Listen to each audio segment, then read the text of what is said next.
Hola mis amigos del YouTube, les saluda el señor Alien. Hoy les traigo 3 creepypastas. Empecemos. El pasillo de mi casa. Lo hago como siempre.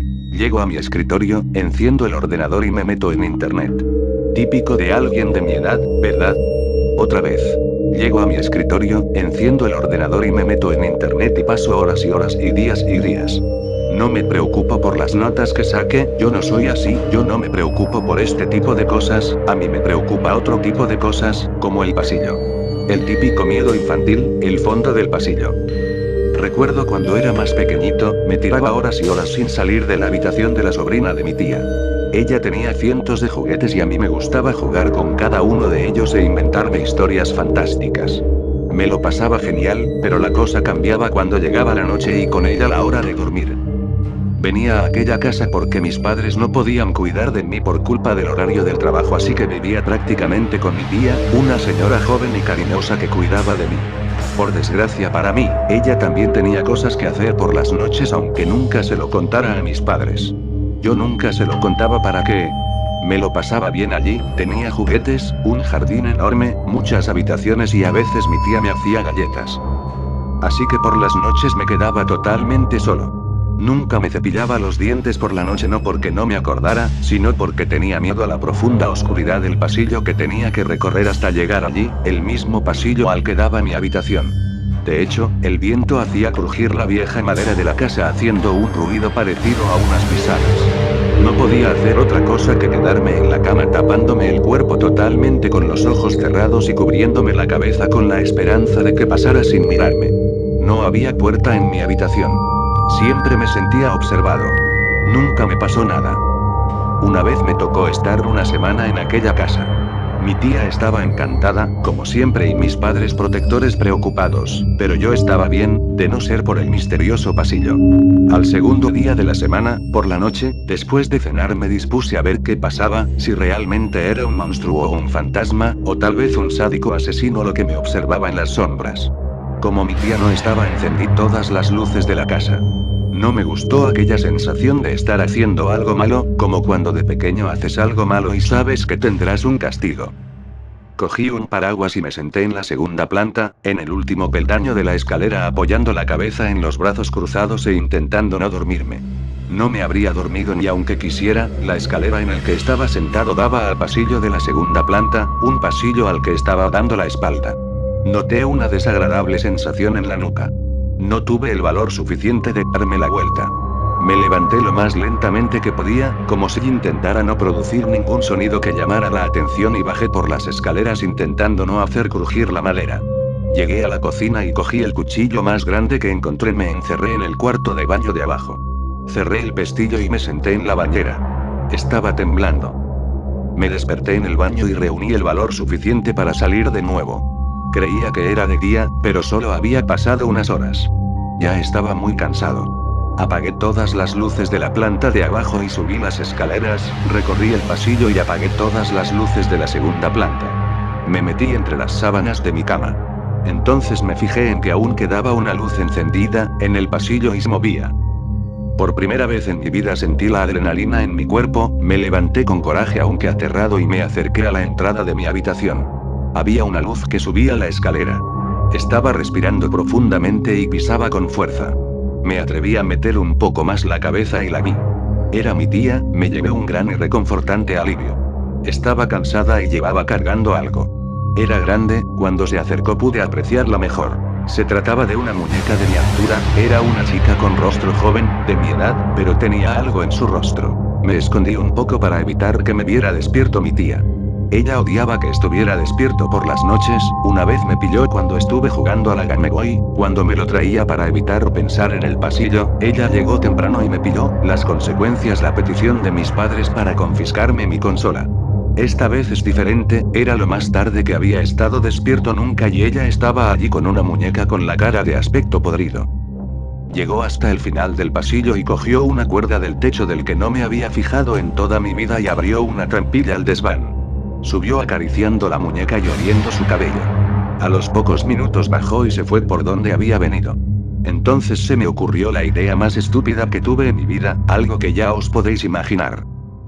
Tengo miedo al pasillo y no al desván. Soy todo un caso, ¿verdad? Cuando estuve seguro que no estaría cerca mi tía, salí al pasillo y di varios saltitos para intentar alcanzar la cuerda, lo cogí y subí. Allí olía bastante raro, como a dulzón, y sentía el aire espeso, cálido y lleno de polvo. Me pegué a la pared para no chocarme con nada e intentar encontrar el interruptor. Tiré algo pesado, encontré el interruptor y lo pulsé. Vi lo que había tirado. Era otro muñeco. El desván estaba lleno de muñecos de diferentes edades, chicos y chicas de varias razas, desparramados por todo el suelo y a veces desparramado. Eran muñecos feos, vestidos con ropa sucia pero de la moda actual, como unos niños normales y corrientes de mi edad, de los que había en mi barrio.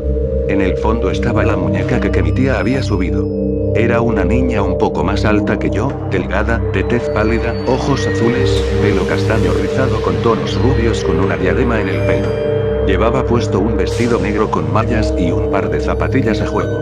Estaba en casi perfectas condiciones, pero no con mejor olor a dulzón que los demás y con el pelo despeinado pero bonito. Un crujido en el pasillo me hizo dar un vuelco al corazón. Me escondí rápidamente entre piezas de muñecos y ropa sucia justo antes de escuchar a mi tía entrar en el desván. Subió con dificultad, tenía la cara roja y de aspecto cabreado. Estaba borracha. Gritó varias veces, preguntando por un intruso. Soltó con voz ebria. Aquella mujer se acercó a la muñeca del codo, al lado de mi escondite y le pegó un bofetón. Le soltó otra bofetada, y luego otro y otra, desfigurando cada vez más la cara de la muñeca. Entonces hizo algo que me perturbó aún más. Le lamió la cara, de arriba a abajo y la metió mano bajo el vestido. Me quedé mirando aterrado. ¿Qué hacía? ¿Quién eran todos aquellos muñecos? Entonces sentía aquel hedor, podrido. Aquella mujer había echado algo para poder esconder aquel olor. Cerré los ojos intentando escapar de aquel lugar. Cuando se fue cerró la trampilla dejándome encerrado. Empecé a estar nervioso y a sentirme atrapado, un miedo como la claustrofobia. Me levanté en la oscuridad pidiendo a Dios no tocar ni un solo cuerpo en la oscuridad, pero era imposible. Cada 2 pasos rozaba un muñeco y las telas de la ropa que había en el suelo hacía tropezarme haciéndome caer. Sentía pánico y la frente me sudaba. Una mano en el suelo me hizo caer chocándome contra un muñeco. Me levanté apoyándome en él y me di cuenta de que su cara estaba mojada. Era la muñeca de la que había abusado mi tía. No aguantó mi peso y le rompí el cuello al apoyarme en su cabeza. El hedor que vino a continuación casi me ahoga. Era asqueroso. Me levanté enseguida y me di contra la pared. Detrás mía había una puerta que no había visto antes, por suerte no estaba cerrado. Era una zona del desván más grande que la otra. Había una gran ventana que lo iluminaba todo. Todo en aquella habitación era desconocido para mí. Había una especie de máquina llena de mangueras, tubos y bidones de aspecto antiguo con el metal corroído. Había algo colgando en el centro de aquel chisme. Era otro muñeco, al parecer la máquina lo que hacía era recubrirlo con algo. Cuando me acerqué a él me di cuenta de que era un niño de verdad, un niño muerto de verdad, sin ojos, con la boca cosida. Estaba conmocionado. En aquel desván también había una trampilla pero con cierre por dentro. Me fui de allí. Los días siguientes pasaron realmente largos para mí. Tenía miedo, era natural, miedo a que mi tía supiera que yo sabía lo de los muñecos de su desván. Temía que algún día, en el fondo del pasillo apareciera una luz de su linterna, con unas tijeras para cortarme la lengua, con una cuchara para arrancarme los ojos y unas agujas para coserme la boca. No abrí la boca en ningún momento. Simplemente decía sí o no. El día antes de irme subí al desván cuando fue a hacer la compra y encendí las luces. Ya no tenía miedo de los muñecos, o más bien, de los cuerpos muertos plastificados. Cogí la cabeza de la sobrina de mi tía y la metí dentro de una caja grande de un juguete que decoré con una cinta. Se la di a mi tía justo antes de irme. Recuerdo la expresión de mi tía en ese momento, sonreía inocentemente. No la he vuelto a ver desde entonces. Mis padres decían que le había pasado algo que impedía hacerse cargo de mí. Pero puedo imaginar con diversión su cara de sorpresa al abrir el paquete, el grito de rabia que pegaría, de saber que lo sabía todo. Tenía en mis manos el secreto de aquella zorra. Me hice con la casa de mi tía y sigo teniendo miedo del pasillo, con miedo a que alguien suba la escalera y llegue al desván. Lo hago como siempre. Llego a mi escritorio, enciendo el ordenador y me meto en internet. Ya sé que a nadie le importa, lo hago así todos los días desde que tengo ordenador, pero también hago otras cosas en mi tiempo libre, como coger el cuerpo del último niño que había comprado en internet o cazado, subir al desván y plastificarlo con placer, luego, si quería, vestía al muñeco y ponerlo de pie frente a los muñecos de mis padres y de mi tía, mirar con asco a la cara de mi tía y decirle: ¿ves? No era tan difícil tenerlo todo ordenado. La siguiente creepypasta se llama Los amantes trágicos. Día a día somos sorprendidos por historias de amores entre amados, entre padres que sacrifican todo por sus hijos, por mascotas que duermen a los pies de la tumba donde descansa su dueño. En estas y varias historias más, rodeadas casi siempre por la tragedia, hay un ítem en común: el dar todo por el otro. Las películas y libros actuales se encargaron de darle un toque cursi y absurdo al tema, basándose casi siempre en la célebre creación de William Shakespeare Romeo y Julieta, la pareja destinada a la tragedia. Es en este punto que comienza mi historia. De pequeño mi abuelo solía contarme una historia que a él se la contaba su abuelo. La historia de Antonio y Violeta. El abuelo solía contarla sentado en su silla, hamaca, que crujía cuando él depositaba su cuerpo. Él juraba que era verdad, pero yo siempre pensé que lo decía para adentrarme en la historia. Esto es lo que recuerdo del relato. En el año 1499, en un pequeño pueblo en Italia, vivían Antonio y Violeta, la pareja más enamorada del mundo, como era llamada por los habitantes. Ellos no eran poseedores de sangre noble, ni de grandes fortunas, ni de gran valentía, ni siquiera eran considerados bellos, pero poseían un amor tan fuerte el uno por el otro que todo lo demás no importaba. La gente que se encontraba cerca de ellos, afirmaba que era tal la fuerza de su afecto, que irradiaban un magnetismo casi adictivo, por lo que todos los enamorados del pueblo eran atraídos hacia ellos como si tuviesen la flauta de Hamelin. Pero, como ocurre siempre en la vida real, la felicidad dura poco y un trágico día, mientras Violeta salía del hogar para ir al trabajo, una piedra, del tamaño de una caja de zapatos, cayó del techo de un hogar e impactó sobre su cabeza, dándole una muerte instantánea. Antonio fue alertado por sus amigos, pero él no quiso creerlo hasta que tuvo el cuerpo en sus manos.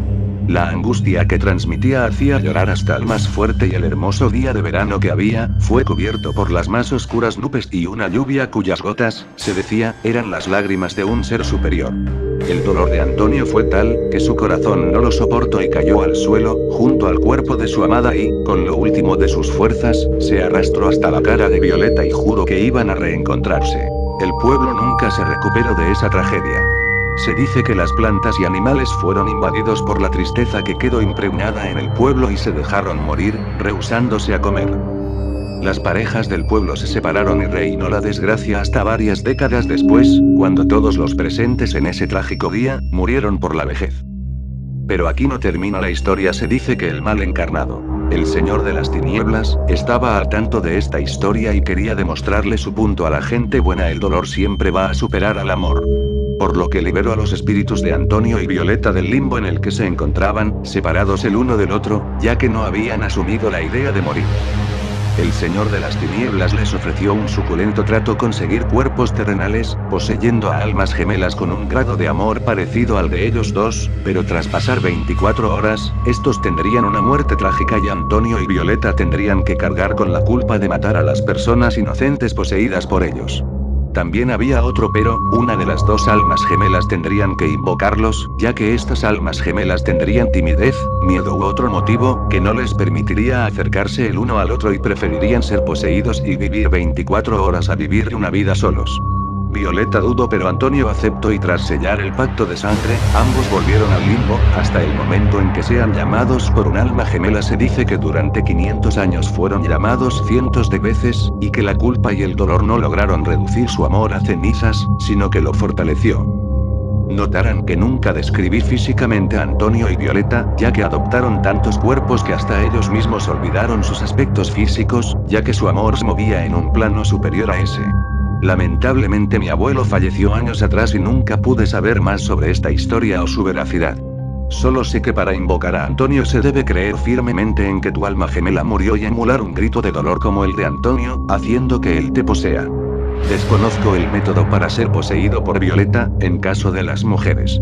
Queda en ustedes creerlo o no. Lucas terminó de leer la historia de Fred, emulando una mueca de asco. Estaba por comentar lo cursi que le parecía la historia para ser un creepypasta, pero llegaba tarde a su trabajo, por lo que cogió su bicicleta y salió a la calle. Odiaba con toda su alma ver parejas felices en la calle mientras trabajaba como repartidor. Además, la lluvia hacía más depresivo el día. Lo único que lo alentaba a seguir era conseguir bastante plata para que Diana, su vecina, sea su novia, ya que él sabía que las mujeres solo se fijan en uno si este es un cretino o tiene plata.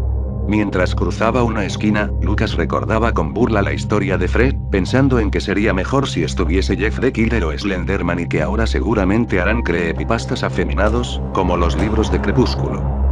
Al terminar su horario de trabajo, Lucas pasó con su bicicleta por su casa, cuando vio en el lugar a Diana saliendo con un chico, ambos abrazados y llevando un paraguas. Lucas sintió que se le rompía su corazón y entró lleno de odio y bronca a su cuarto. Allí se despojó de su ropa mojada y se tiró sobre la cama, mientras imaginaba la muerte de Diana de 1000 formas distintas, siendo orquestada con los truenos que se escuchaban. Un grito estremecedor en la calle hizo que Lucas se vistiera rápido y corriera a ver qué ocurría. El corazón le latía a 1000 por hora y al salir de su casa vio a un tumulto de gente reunida en la acera del lugar.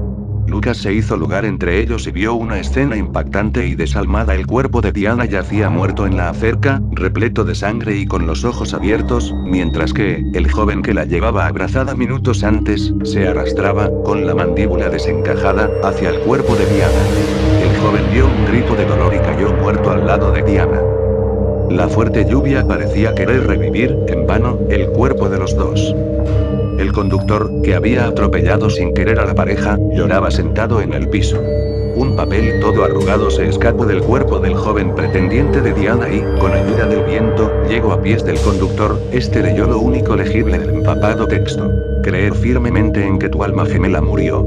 El conductor recordó a Duque, la novia de su mejor amigo, a quien amaba en secreto, y rompió en llanto. Poco sabía el conductor que Lucas se había jurado, como venganza, matarlo a él y a la mujer que ama en un plazo de 24 horas. La siguiente creepypasta se llama Baño Ocupado. Yo soy una de esas personas para las que la privacidad es una de las maravillas de toda la existencia, porque de verdad lo es, por lo que cada vez que voy al baño desde que tengo 5 años pongo un pequeño cartel de baño ocupado en la puerta del baño para que nadie entre mientras yo esté dentro. Pero hay veces en las que no les interesa que el cartel esté ahí, solamente entran porque creen que olvide quitarlo o porque quieren joder solamente. Esto me sucedía muchas veces, pero sin duda aquella vez me hizo decir cosas que desearía nunca haber dicho. Entré al baño a bañarme para estar listo porque unos compañeros de clase vendrían a casa para hacer un trabajo grupal, por lo que mi hermano, creyéndose gracioso, se aprovechó de que las chicas del grupo habían llegado antes de lo planeado y las llevó hasta la puerta del baño, donde abrió la puerta y me dejó como vine al mundo frente a 3 de mis compañeras, de las cuales estaba enamorado de una de ellas. Era fácil abrir esa puerta en ese tiempo porque el seguro de la puerta estaba dañado, por lo que solo 1 de cada 7 veces que pusieras el seguro de verdad mantenía cerrada la puerta. En ese momento sentí una rabia horrible. Mi hermano se quedó frente a la puerta mientras las 3 chicas salieron corriendo mientras reían, y en ese momento es momento en el que daría lo que fuera por volver a ese momento y no decir lo que dije. Eres un maldito idiota. Ojalá Dios le dé un castigo a todo aquel que abra la puerta mientras esté el mugroso cartel de baño ocupado en la puerta, y si no me escucha a Dios, pues que sea un demonio el que los mate si vuelven a entrar mientras esté ocupado. Eso fue como si hubiera escrito mi nota de suicidio. Esa misma noche me levanté de la cama a las 3:34 am porque me sentía extraño. Era una especie de preocupación, no como esas veces que te prestan algo y lo pierdes. Era miedo a que... no lo sé, pero no pude dormir mientras esa sensación siguiera clavándose en mi cabeza. Salí de mi cuarto y fui a la cocina, tomé un vaso de agua y me dispuse a ir al baño para orinar, pero hubo algo muy extraño en el baño. Ahí estaba el cartel de baño ocupado, pero está mugriento, y en ese momento recordé lo que dije ese mismo día más temprano. Me refería al cartel como mugroso, por lo que pensé que fue mi hermano el que lo ensució a propósito y lo puso cuando me fui a dormir solo para seguir jodiendo. Al menos ver eso, no sé por qué, pero pude volver a la cama y dormir normalmente. A la mañana siguiente le reproché lo de esa noche a mi hermano y él me dijo calmadamente que él no había sido. Cuando él dice algo con calma es porque es cierto, pero cuando dice algo falso generalmente se pone las manos en la cintura, por lo que casi llegué a creerle, pero no dejaba de dudar de él. Una vez más me desperté, pero lo que me inquietaba era la hora, otra vez eran exactamente las 3:34 am, pero luego de pensarlo un momento no le tomé mucha importancia por lo que me levanté a tomar agua de nuevo, no sé por qué ya que me sentía normal esa noche, pero al regresar estaba otra vez el cartel de baño ocupado mugroso ahí, pero esta vez me digné a abrir la puerta y entrar en el baño para ver quién estaba ahí y cuando entré vi una especie de lagarto o algo así que escalaba por la pared a una ventanilla que había en la parte alta del muro y por la cual salía. Quedé impactado, quería creer que era un lagarto, pero en lo único que se parecía a eso era en que tenía 4 patas y se movía con ellas, pero de lo que alcance a ver además de esas 4 patas era una piel manchada de mugre y al parecer sangre, en sus patas tenía garras y era de un tamaño algo más grande que un dragón de Komodo. Además de ese horrible olor que dejó en el baño.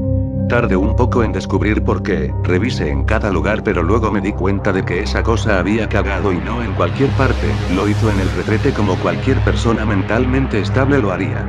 Luego de ver eso intenté salir del baño, la perilla era la que debería estar afuera, la que no tenía seguro. Intenté abrir pero estaba cerrada del otro lado por lo que golpeé violentamente la puerta durante al menos 10 minutos esperando que despertaran y abrieran pero nadie abrió. Estuve encerrado en ese baño por al menos 2 horas, pero a pesar de que debía ya haber salido el sol, la noche no cedía y yo seguía ahí encerrado, como si fuera el único en la casa. Unas horas después volví a ponerme a golpear violentamente la puerta de tal manera que algunas astillas se me clavaron en las manos debido a que la puerta era de madera, por lo que luego de varios golpes tenía un poco de sangre en las manos. Así pasó todo el día o la noche mejor dicho, ya que en ningún momento salió el sol. Miré mi reloj y eran las 5:18 pm recordando la hora desde la que estaba ahí, 3:34 am. Luego de ver el reloj solo pude cerrar los ojos y quedarme dormido, esperando que mi hermano, mi madre o mi padre me despertaran preguntándome qué hacía dormido en el baño.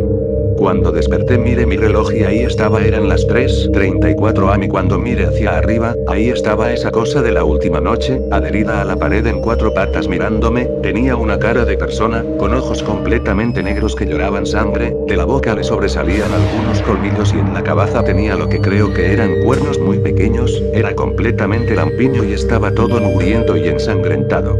Bajo del muro y paso a caminar en 2 patas, como una persona y luego me dijo con una voz profunda y algo carrasposa: el mugroso cartel aún está puesto. ¿Qué se supone que dices que deba hacer con los que entran cuando aún está el cartel ahí? El corazón se me paró por un momento y cuando pudo volver a latir solo recuerdo que esa cosa acercó su garra hacia mi cara para luego tapar mis ojos. Eso es todo lo que recuerdo al menos de mi vida. Ahora me quedé estancado aquí, en el baño.